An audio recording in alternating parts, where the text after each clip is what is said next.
I'm Richard, Barbara's recent husband. Many of you know, some of you don't. And Barbara, I know, is extremely touched by how many people have shown up. And thank you all for coming. I thought about how to start this, and I thought welcome doesn't sound like quite the right word for an event like this.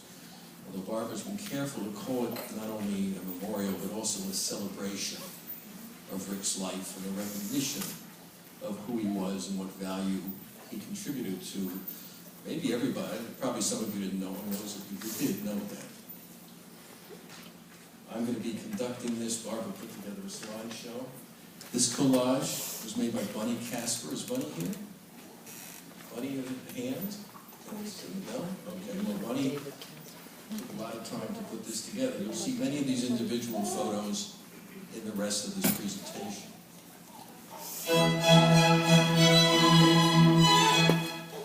That was supposed to be playing the entire time this slide was up here. So you can make what you want of the Four Seasons as an introductory piece.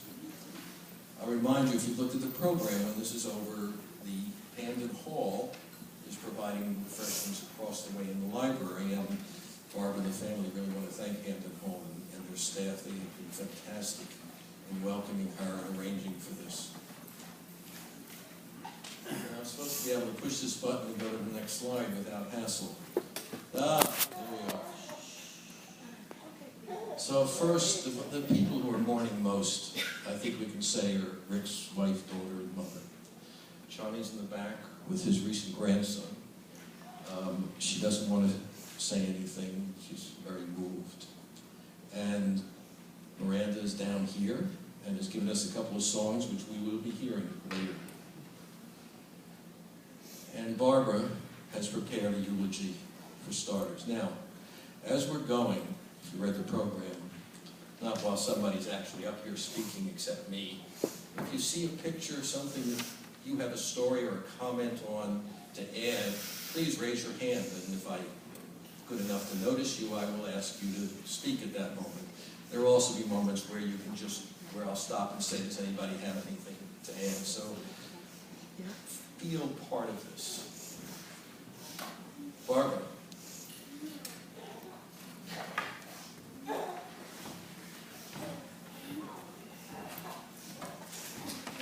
In case it's not clear, the photo above is Rick, Johnny, and Miranda. And Miranda, right after Miranda was born. The photo below is Barbara's family, when Rick and Debbie were children. I don't know if I can do this, but I'm going to try.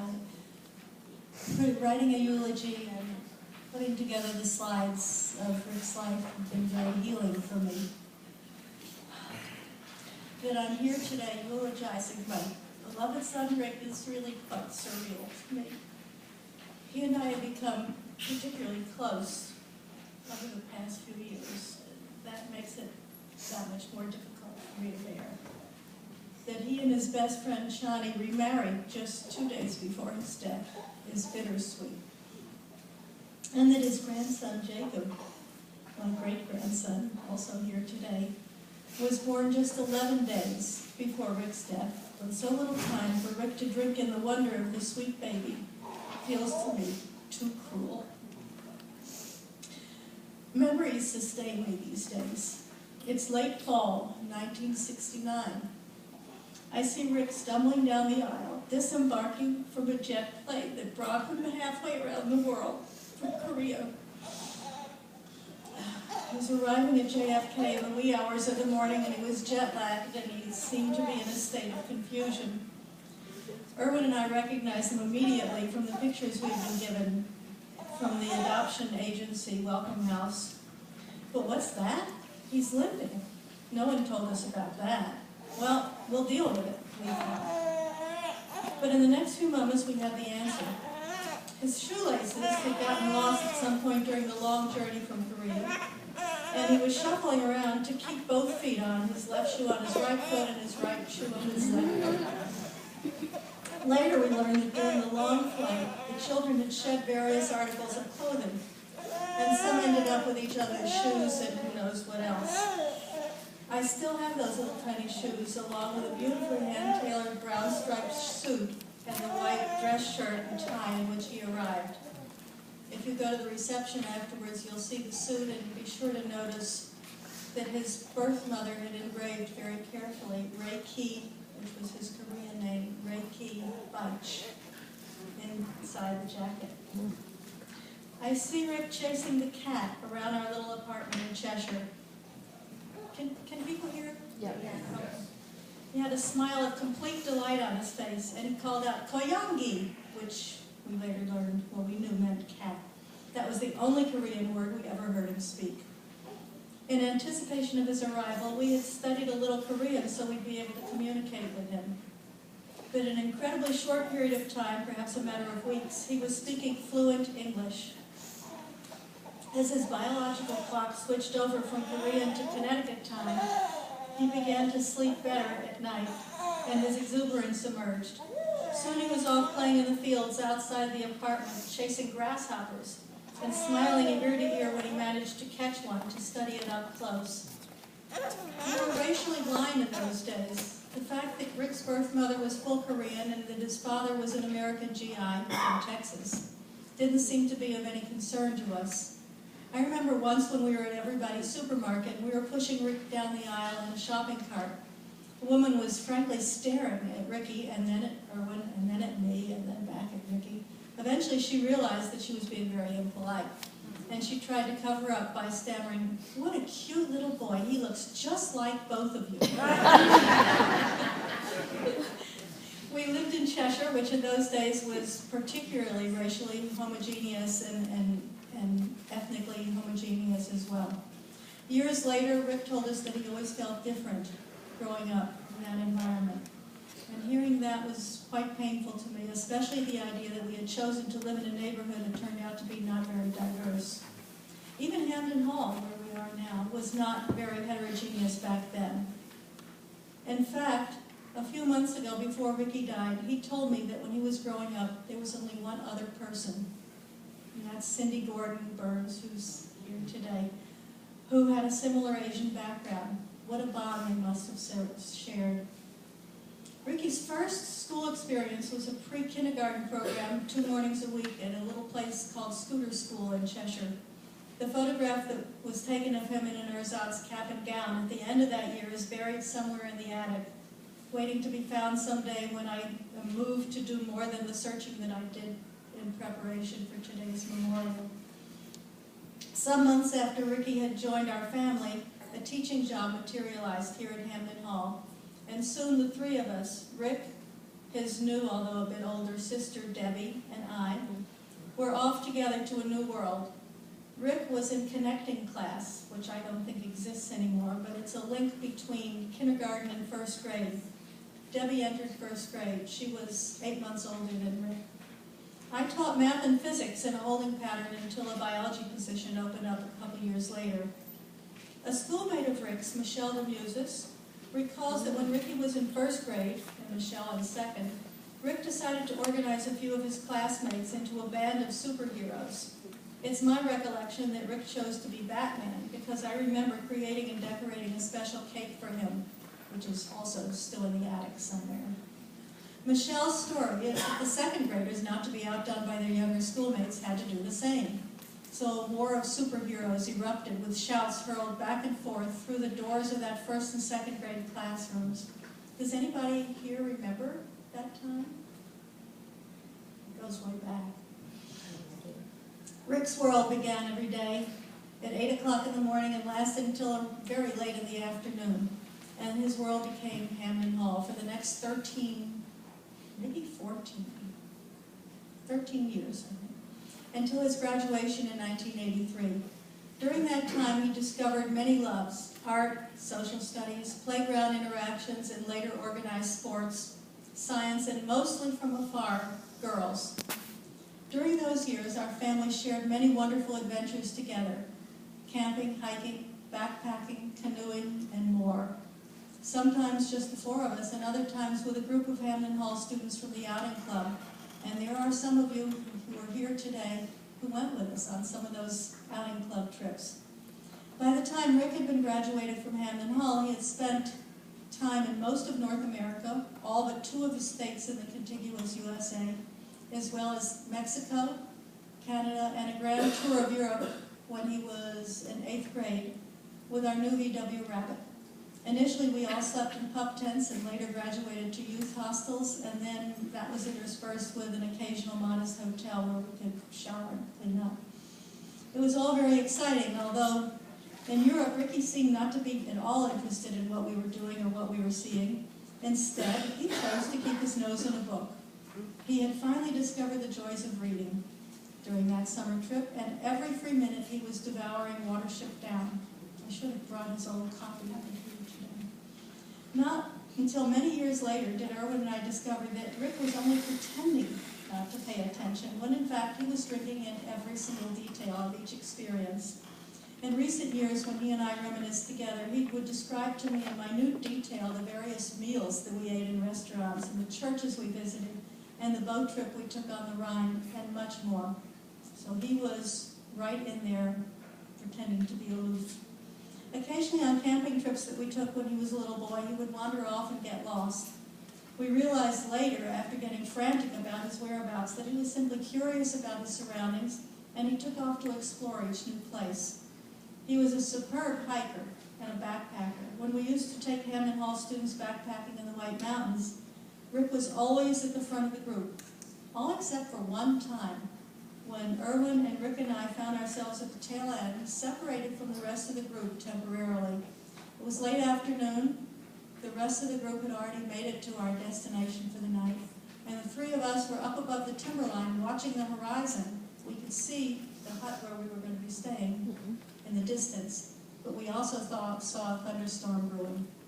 Rather than continue down toward the oncoming storm in the direction of the group's destination at Madison's Spring Hut, the 3 of us decided it would be safer to take a side path that would lead us down from the top of the mountain, ultimately bushwhacking on what turned out to be a closed and abandoned avalanche trail. So we were climbing over fallen trees and everything as the sun set and it became very dark.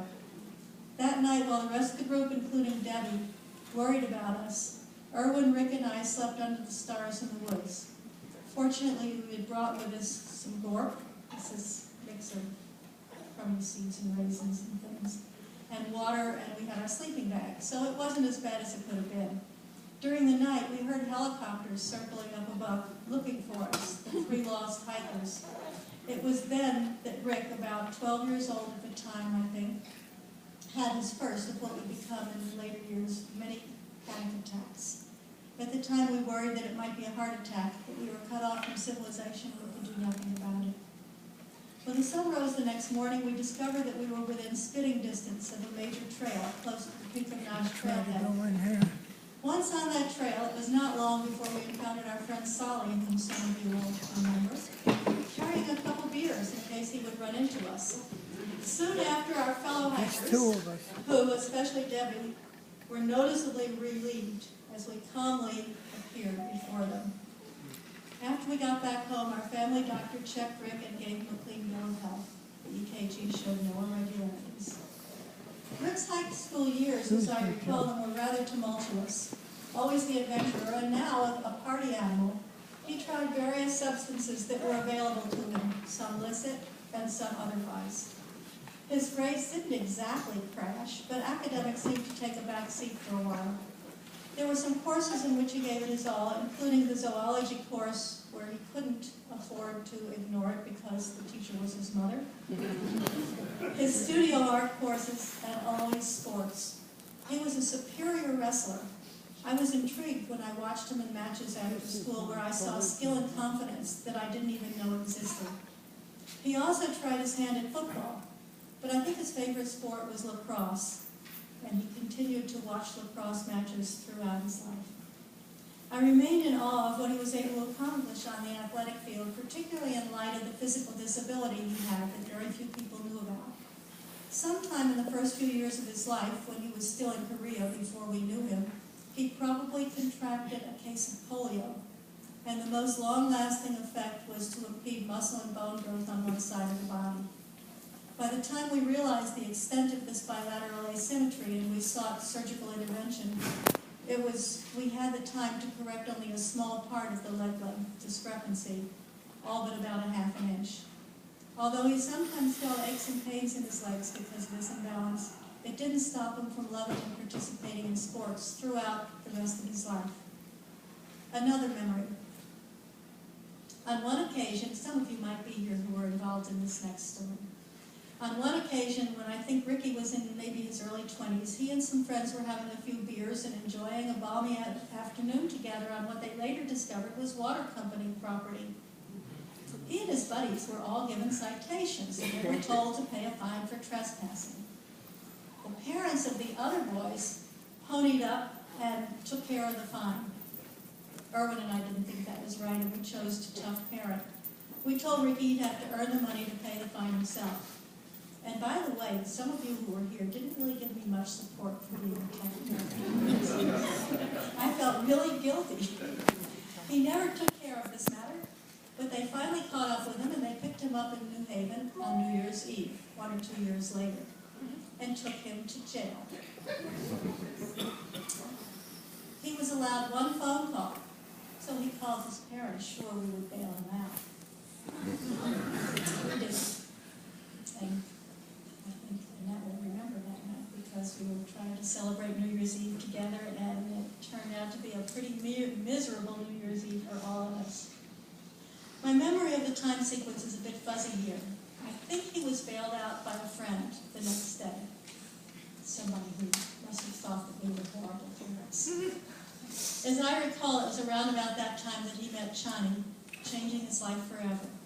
Here's my version of how they met, based on what I remember Ricky telling us, and Chani may have a different version. One cold winter evening, he passed by an apartment in New Haven where a party was going on. Hearing the happy people inside, he decided to investigate and crawled in through a window. Imagine you tell people how you met, and this is the story.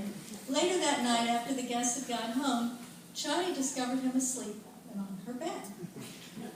Anyway, after the next year or two, Rick cleaned up his act, married Chani, and became a father. His life changed forever for him.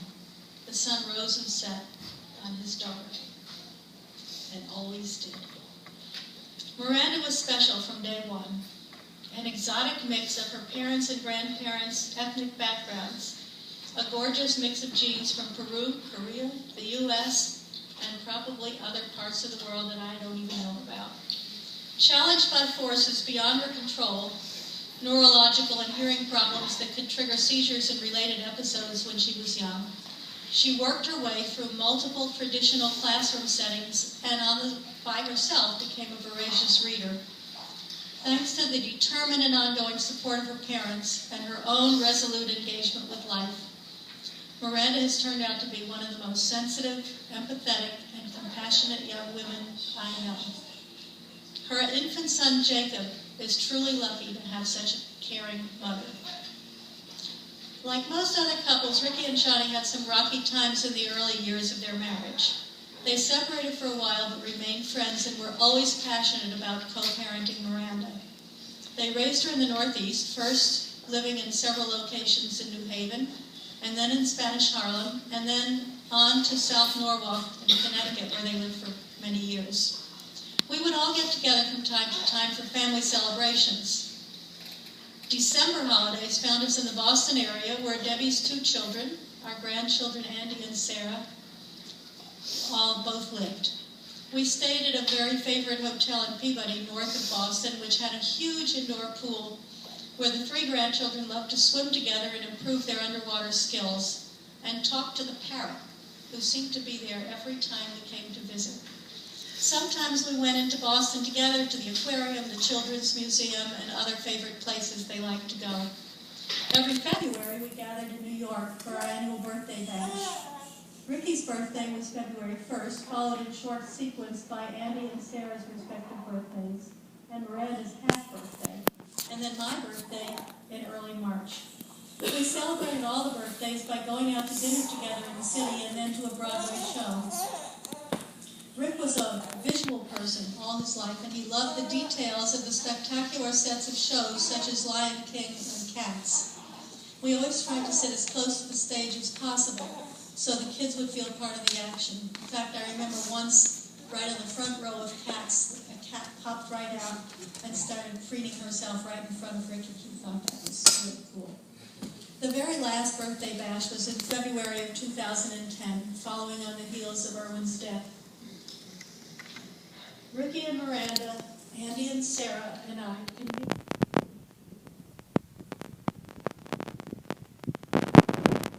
Pacific at Lincoln Center.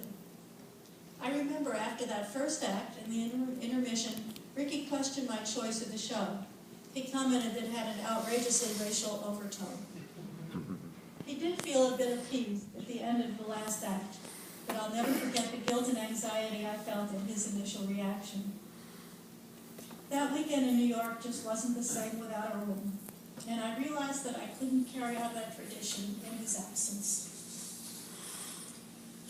About a half a dozen years later, Shani's company made her a very tempting offer that involved a move to Dallas. She asked Ricky how he'd feel about being relocated to Texas and sharing a home together as they continued to raise Miranda.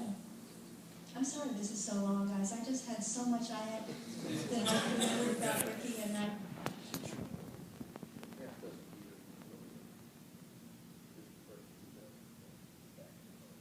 Oh, we're back in here. Yeah, this didn't get proofread enough times, clearly. My fault. I was responsible. Their foremost question in any major decision was always whether it would be good for Miranda. The father-daughter bond between Ricky and Miranda was unique. It was palpable and always loving. The Texas move was good for all of them in many ways, although their years there together were not without challenge. Upon their move to Texas, Ricky threw himself into learning the geology, the national history, the topography, and the culture of this new part of the world. Working in lawn care, he learned a great deal about the exotic southern vegetation of Texas. His pride in what he had learned was obvious as he showed Erwin and me around when we flew to Dallas to visit the following spring. At the same time, he told us that he missed the beautiful mixed hardwood forests of Connecticut, especially when autumn arrived in Texas without the magnificent fall colors that he had always taken for granted. Almost 3 years ago, when Erwin was in the hospital in Albany, dying from complications of septicemia, I called Rick to tell him that his father was in the hospital. I didn't know at the time how serious things really were. Choosing to hold on to the hope that the medical team there would fix up Erwin and put him back together again, and we'd be able to return to Connecticut in a few days. But Rick got on a plane, and within hours he was there with me in the hospital. He held my hand, he hugged me,